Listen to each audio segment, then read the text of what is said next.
My sister's wedding planner just called me crying. She said my own family told her I was no longer invited.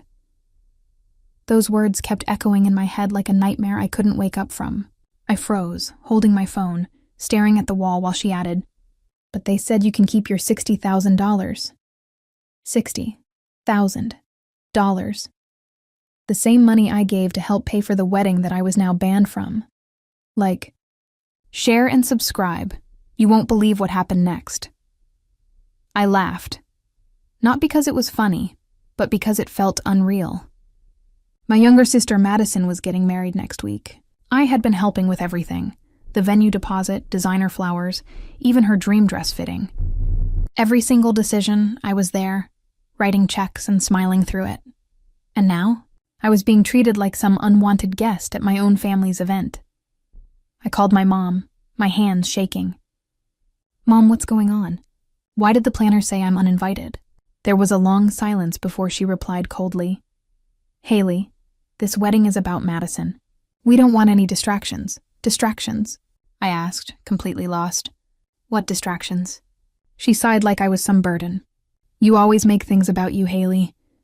And honestly, after your divorce and money situation, people might talk. Madison doesn't want that energy at her wedding." That one line broke something inside me. My divorce. My so-called money situation.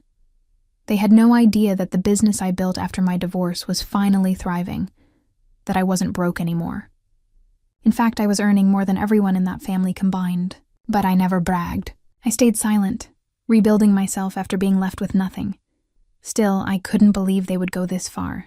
I paid $60,000 for that wedding, for my sister's happiness, and they had the audacity to cut me out like I was some embarrassment. My dad's voice came next, echoing through a speakerphone. "Haley, we'll send your check back if that's what this is about." I bit my lip hard. "Keep it," I said quietly, my voice trembling. "You'll need it more than I do." When I hung up, I looked around my apartment, the one I bought outright, without their help, without their approval. Every piece of furniture, every photo, every late-night plan that got me here. It all reminded me how far I'd come. They thought they could humiliate me, but they had no idea who I'd become. A small smile crept onto my face as I opened my laptop and looked at the message from the venue coordinator, the one who just happened to also be my new business partner. If my family thought cutting me out was going to make me disappear, they were in for a surprise they'd never forget. Because this time, I wasn't the Haley they used to control. I was the woman holding the keys to their entire event, and I was about to make their perfect wedding unforgettable, just not in the way they imagined. I didn't sleep that night. My mind kept replaying every word they'd said. Uninvited, distraction, money situation. It felt like being stabbed by the people I once called home. But by morning, that pain turned into something else. Clarity. They thought I was powerless. They thought I'd cry, hide, or beg. Instead, I opened my laptop and made a few quiet phone calls. Madison's wedding venue? Booked under my corporate account. The same business my family never bothered to ask about. I co-owned it with Ethan, my business partner, and the final payment still had my signature on it. One call, and the entire booking could freeze. But I didn't want revenge that fast. I wanted them to feel it. Later that afternoon, Madison called me for the first time in weeks. Her tone was sugar-coated. "Haley, I heard you're upset. Mom didn't mean to hurt you, you know. It's just, your situation might make things awkward." "My situation?" I said, keeping my voice steady. "You mean the one where I paid for your wedding?" She laughed nervously. "Oh, come on, you know it's not about money. It's about image. You can't show up looking, different." I clenched my teeth. Different? The irony almost made me laugh. I could buy and sell the designer boutique she got her dress from, and she was worried about my image. Still, I played along. "It's fine, Madison," I said calmly. "You're right. I shouldn't come. You'll have the perfect day." As soon as I hung up, Ethan walked into my office. "So, you're really going through with it?" he asked. I nodded. "They wanted me out of the picture. Let's give them what they want, but in a way they'll never forget." He grinned. "You want me to cancel the venue?" I shook my head slowly. "Not yet. Let them enjoy the illusion a little longer. Just block any new vendor requests until I say so. That evening, I got another call. This time from the wedding planner again, her voice shaking. Haley, I don't know what's going on, but the venue's system is locked. No one can access the payment records. The family's panicking, I smiled faintly. Oh, really? That's strange, I said, pretending to sound concerned. Maybe they should talk to whoever actually owns the venue. My family wanted to erase me. They thought money made me weak, that kindness made me easy to control. But what they didn't realize was that the woman they betrayed wasn't the same Haley who used to beg for their approval. This Haley owned the one thing their dream wedding couldn't happen without. And I was about to decide whether they deserved to walk down that aisle at all. 2 days before the wedding, my mom showed up at my apartment unannounced. She'd never been there before, not once in the 2 years since I'd bought it. She walked in like she owned the place, scanning the marble floors and high-end decor that she clearly hadn't expected to see. Well, she muttered, seems like you've done okay for yourself. I leaned against the kitchen counter, arms crossed. Better than okay.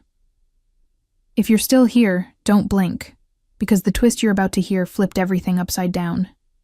She cleared her throat. Look, Haley, I came to talk about the venue issue.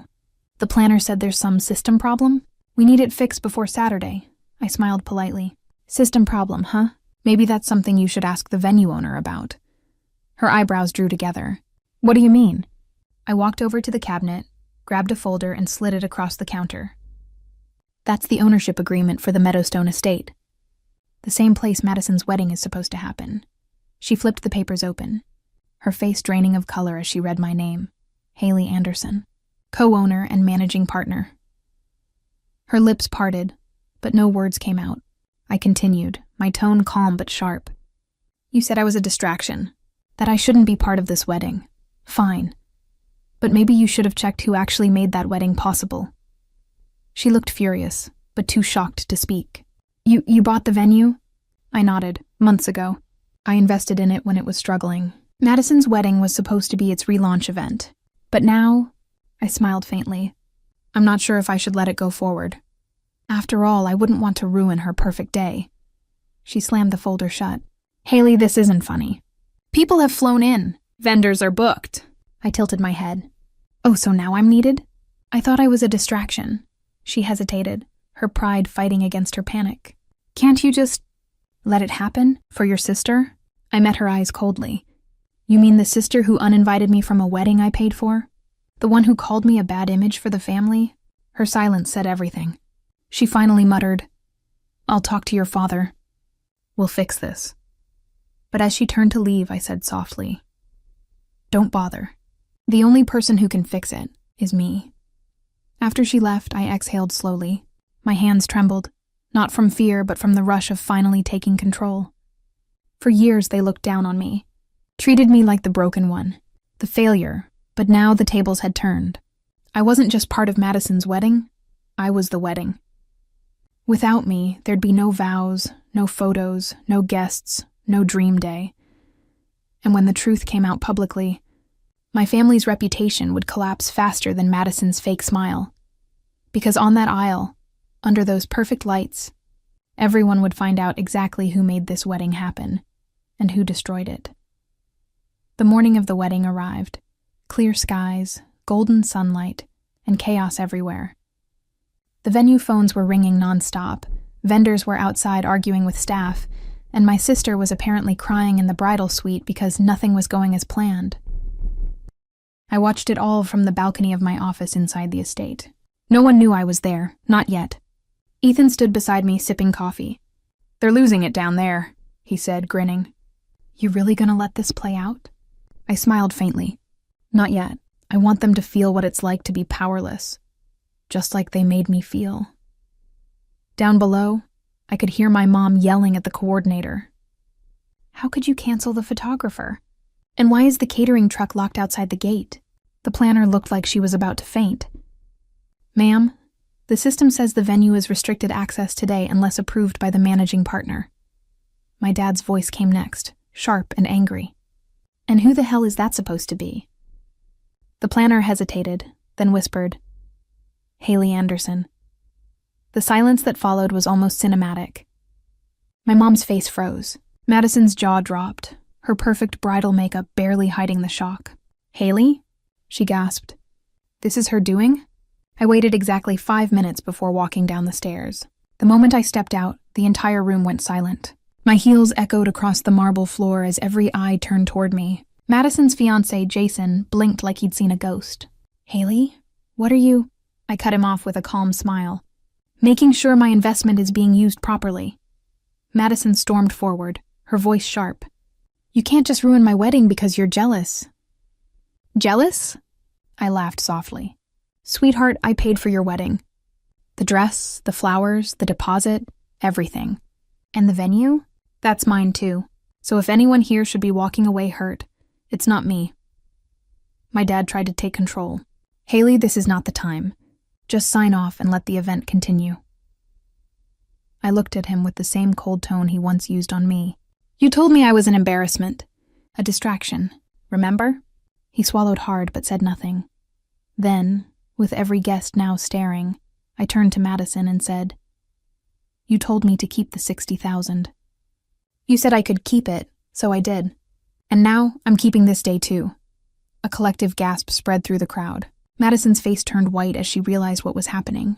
The music stopped, cameras turned, and whispers filled the air. I stepped closer and whispered just loud enough for her to hear. "Next time you cut someone out of your life, make sure they don't own the walls you're standing in." Then I turned around and walked away. Calm, steady, every head following me as security quietly closed the main gates behind me. Outside, Ethan laughed. "You actually did it." "You pulled the plug," I smiled, my heart steady. "No, I just gave them a lesson money can't buy, humility." But I wasn't done yet. The real twist was still waiting, one that would turn this family scandal into breaking news before the night was over. By evening, social media exploded. Guests locked outside the venue posted clips. "Bride locked out by her own sister." Went viral in hours. I sat on my couch sipping tea watching chaos unfold. Ethan texted, "Trending number 3 in the city." "You really did it." I smiled. "No," I whispered. "They did it to themselves. If you're still here, hit follow, because the ending will shock you." The next morning, Madison showed up at my door, mascara smeared, dress wrinkled. "You ruined my life," she cried. "No," I said calmly. "I just showed everyone who you really are." She begged me to fix it, but I stayed silent, remembering that cruel call. "You're uninvited." Finally, I handed her an envelope. "Here's your refund. You'll need it for the new venue." When she saw my company's name on the check, her face fell. That's when she realized I wasn't the broke sister they pitied. I was the owner of everything they'd tried to take from me. As she left, I felt peace, not revenge, but freedom. I'd spent years earning their love. Now I didn't need it. Weeks later, the story faded, but the victory didn't. The venue stayed booked for months. Clients came asking for the sister who turned heartbreak into power. And as I watched another bride walk down the aisle, I smiled quietly. Because the sweetest revenge is success.